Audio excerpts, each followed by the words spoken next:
حضرت दाऊद अलैहिस्सलाम अल्लाह ताला के जलीलुल क़द्र नबी, अजीम बादशाह और साहिब किताब पैगंबर थे। आप बनी इसराइल में मबऊस हुए।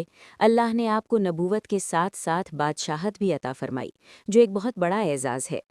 हज़रत दाऊद अलैहिस्सलाम का ज़माना उस दौर में आया जब बनी इसराइल जालूत जैसे जालिम और ताकतवर दुश्मन के खौफ में मुब्तला थे। उस वक्त हज़रत तालूत अलैहिस्सलाम बनी इसराइल के बादशाह थे।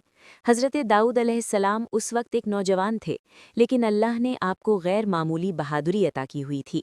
जंग तालूत व जालूत में हज़रत दाऊद अलैहिस्सलाम ने अल्लाह के हुक्म से जालूत को कत्ल किया, हालांकि जालूत बहुत बड़ा और ताकतवर जंगजू था। इस फतह के बाद हज़रत दाऊद अलैहिस्सलाम की अज़मत लोगों के दिलों में बैठ गई। बाद में अल्लाह ताला ने हज़रत दाऊद अलैहिस्सलाम को बादशाहत अता फरमाई। आप अलैहिस्सलाम निहायत आदिल, इंसाफ पसंद और अल्लाह से डरने वाले हुक्मरान थे। आपके दरबार में अदल व इंसाफ की मिसालें दी जाती हैं। कुरान मजीद में भी हज़रत दाऊद अलैहिस्सलाम के फ़ैसलों का जिक्र आता है, जिनमें अल्लाह ने आपकी रहनुमाई फरमाई। अल्लाह ताला ने हज़रत दाऊद अलैहिस्सलाम को ज़बूर अता फरमाई, जो एक मुक़द्दस किताब है। हज़रत दाऊद की आवाज़ निहायत खूबसूरत थी। जब आप ज़बूर की तिलावत करते तो पहाड़ और परिंदे भी अल्लाह की तस्बीह में आपके साथ शामिल हो जाते।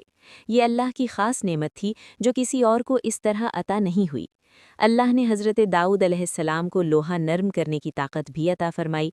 आप लोहे से ज़रहें बनाते थे जो जंग में लोगों की हिफाजत के लिए इस्तेमाल होती। यूँ आप मेहनत से रिस्क कमाते और अपनी कौम को फ़ायदा पहुँचाते।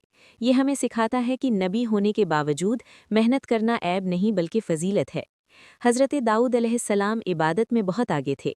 आप दिन का एक हिस्सा इबादत में, एक हिस्सा हुकूमत के कामों में और एक हिस्सा आराम में गुजारते। आपके रोज़ों और इबादत का तरीक़ा अल्लाह को बहुत पसंद था।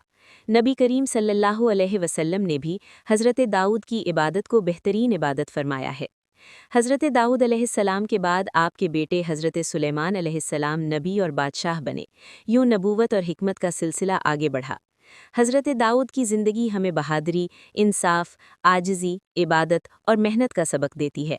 वो एक ऐसे नबी थे जिन्होंने ताकत के बावजूद गुरूर नहीं किया और हमेशा अल्लाह के सामने झुके रहे।